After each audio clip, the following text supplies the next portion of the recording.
तो हेलो दोस्तों, आप देख रहे होंगे ये ईंट जो हमारी अभी आई है। देखिए हमने जो ईंट डाल रखी है, अभी जो ब्रिक वॉल पर काम करेंगे। तो दोस्तों आप देखेंगे इस ईंट की क्वालिटी कितनी बेहतर है। देखिए ईंट कोई से भट्टे की हो, कोई से कंपनी की हो, इससे हमें कोई मतलब नहीं है। बात यह है कि ईंट पकी किस तरीके से है, इस ईंट की जो धार कोर है वो कैसी है। देखिए मिस्त्री क्या देखता है, ईंट की मजबूती और ईंट की जो धार कोर है। आप देख रहे होंगे, देखिए जितनी भी ईंट है, देखिए पानी पीने के बाद की आवाज़ देखिए। अगर पानी की पीने के बाद ऐसी आवाज़ आ रही है तो आप सोच सकते हैं कि अगर पानी ना लगा होता तो ईंट में कैसी आवाज़ आती थी। दोस्तों मिस्त्री देखता है धारकोर, और मालिक को भी यही देखनी चाहिए। अगर आप ईंट इस तरीके की ले आते हैं जिसकी धारकोर कोई है नहीं, टेढ़ी भेड़ी ईंट है, तो दोस्तों वो किसी काम की नहीं। कितनी भी सस्ती हो, क्योंकि मिस्त्री उसमें सबसे ज़्यादा परेशान होते हैं। दीवार अंदर बाहर होती है, फिर आप कहोगे कि मिस्त्री ने हमारी दीवार बाहर अंदर बाहर कर दी, टेढ़ी कर दी, कि मिस्त्री को अनुभव नहीं है। तो दोस्तों मिस्त्री इसमें टेढ़ी भेड़ी कुछ जानबूझ के नहीं करते हैं। वो अगर माली आप ऐसा ला के दोगे तो मिस्त्री कहाँ से सीधी कर देंगे, उसे खींच खींच के तान तान के थ्रू ही नहीं सीधी करेंगे। दोस्तों अगर आप ईंट मंगाते हैं तो इस तरीके की मंगाएं। ईंट बहुत शानदार है। ईंट कम से कम ये देख रहे होंगे आप, चट्टे जो लगे हैं 7,000 7,500 पड़ी होगी। अगर आप इससे सस्ती क्वालिटी लेते हैं तो आपको 6,500 की पड़ेगी। तो दोस्तों हमारी ईंट बहुत शानदार आई है, और काम के बारे में हम आपको आगे जानकारी देते हैं। तब तक के लिए बने रहिए हमारे साथ। धन्यवाद। आप देख रहे होंगे ये हमारे कॉलम आ चुके हैं। इतनी शानदार तरीके से हमारे कॉलम निकले। मैंने जैसे कि आपको बताया था, देखिए भरने के बाद जो कॉलम है वो हमारा 2 फीट का हो जाएगा। आप देख रहे होंगे 9 दूनी 18, 2 फीट का कॉलम हो गया है। देखिए अगर ऐसी बात की जाए तो 9 इंची की ईंट होती है। 9 इंची की एक ईंट ये हो गई, एक ये हो गई। तो दोस्तों ये 2 फीट का हमारा कॉलम हो चुका है।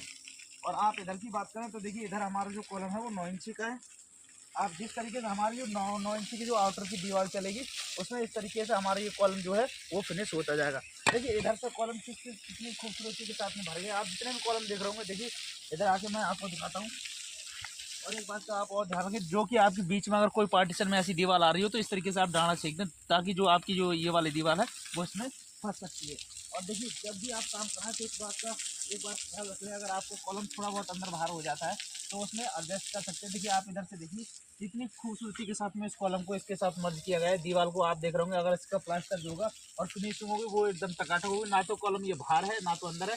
अगर इस तरीके से कॉलम जाता है तो हमारी जो हमारे कॉलम की स्ट्रेंथ होगी वो बहुत ही बढ़िया रहेगी। और हमारे जो बीम होंगे वो बिल्कुल सीधे जाएंगे। जो लेंटर के साथ जो बीम, जितने भी बीम पड़ेंगे दोस्तों, वो बिल्कुल सीधे जाएंगे। कोई बीम कॉलम के हिसाब से टेढ़ा नहीं होगा, क्योंकि जो सरिया फंसेगी कॉलम की, आप वो देख रहे होंगे कॉलम में सरिया जो फंसती हुई जाएगी वो इस बीमों के जरिए जाएगी। और एक बात को और आप ध्यान रखें, देखिए जब भी आप कॉलम बनवाएं तो इस तरीके से बनवाएं, आपका कॉलम भरने के बाद आपकी रिंग देखिए आप फालतू रह जाए। इन्होंने बहुत ही बढ़िया काम करवाया है जो ठेकेदार जी ने, हमारे ठेकेदार जी ने। देखिए जितने भी कॉलम भरने के बाद में जो रिंग बची है दोस्तों, वो जब सरिया हमारा बनेगा, ऊपर से जो हमारा बीम बनेगा, तो इनमें सरिया निकल के जाएगी, तो सरिया की जो स्ट्रेंथ है वो मजबूत हो जाएगी। और देखिए लास्ट वाली कॉलम को आप इस तरीके से भरवाएं, क्योंकि जो आपका कॉलम है जो पीछे का बेस रहे वो किसी दूसरे के प्लॉट में को ना भागे।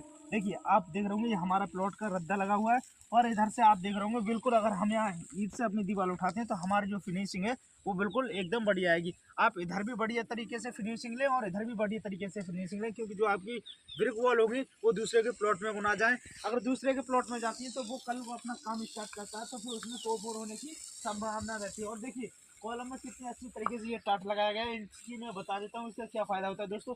देखिए आप गर्मी का समय जब आता है, ठंड के मौसम में कोई दिक्कत नहीं है, आप एक बार तराई मारते हो और आपका जो पानी है वो थोड़ी देर सीलन रुका रहता है, क्योंकि ठंड के मौसम में सूरज की जो गर्मी होती है वो काफ़ी कम होती है। और गर्मी के दिनों में क्या होती है कि गर्मी में अगर आप पानी मारते हो वो तुरंत की तुरंत पानी बह जाता है, कॉलम की उसमें नमी नहीं रहती। तो देखिए आप जब भी कॉलम बनाए ना, तो ऐसी जो टाट होती है, जो आलू वाली जो टाट होते हैं, आप इन्हें ला करके अपने कॉलम पे लगा सकते हैं। देखिए इससे क्या होता है, आपने अगर इसे भिगो दिया तो इसकी जो नमी है वो धीरे धीरे कॉलम को मिलती रहेगी, और कॉलम को मिलती रहेगी तो आपकी जो कॉलम को जो पानी की नमी है, जो तराई है, वो अच्छी तरीके से कॉलम को मिलती रहेगी, मजबूती, और पीता रहेगा। तो दोस्तों अगर आप ऐसे कॉलम पे लटका देते तो आप सुबह को एक बार तराई मार दें, आप कम से कम अगर 15 मिनट 5 मिनट इस पर पानी मार देते हैं तो कम से कम आपकी 2-2.5 घंटे की तराई हो जाएगी।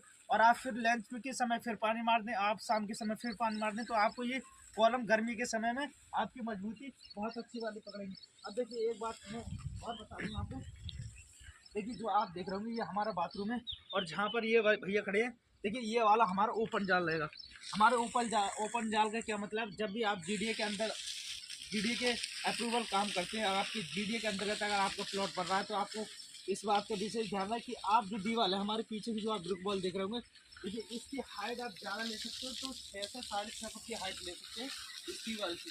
इसके बाद आपको जाल लगाना होगा। आप बिल्कुल चार दीवार बंद नहीं कर सकते, आपको पीछे से ओपन रखना होगा, क्योंकि अगर आप ओपन नहीं रखते हैं तो जीडीए वाले आपकी लाइट भी कट कर सकते हैं। प्लस आपकी दीवार का जो प्लंथ बीम पड़ेगा ऊपर आपका जो छत, अगर आप उस पर बीम डाल देते हैं छत में तो वो भी कटवा सकते हैं, क्योंकि ये जीडीए का वो है रूल कि वो आपके घर में आने वाले समय में किसी तरीके से गैस ना बने या किसी तरीके से क्रैक्स पैदा ना हो। कहते हैं कि वहाँ पर मकान प्लॉट्स गिर गए या फिर किसी तरीके से वहाँ गैस बनने से इंसान की मौत हो गई, तो इस तरीके से आपके जीडीए वाले पहले से ही आपको छुड़वा देते हैं। देखिए एक बात को और ध्यान है आपको, आप जब भी अपने बाथरूम में काम कराएं या फिर आपका बाथरूम का जो भी काम हो, देखिए पाइप आप क्या करें कि सारे पाइपों को ऐसा ना हो कि सारे घर के प्लॉट्स के नीचे बिछवा दें। देखिए हमारे एक बाथरूम ये है, इस वाले बाथरूम की बात करें तो देखिए एक उस वाले कोने में बाथरूम है, यहाँ पर मैंने अभी आपको दीवार दिखाई है।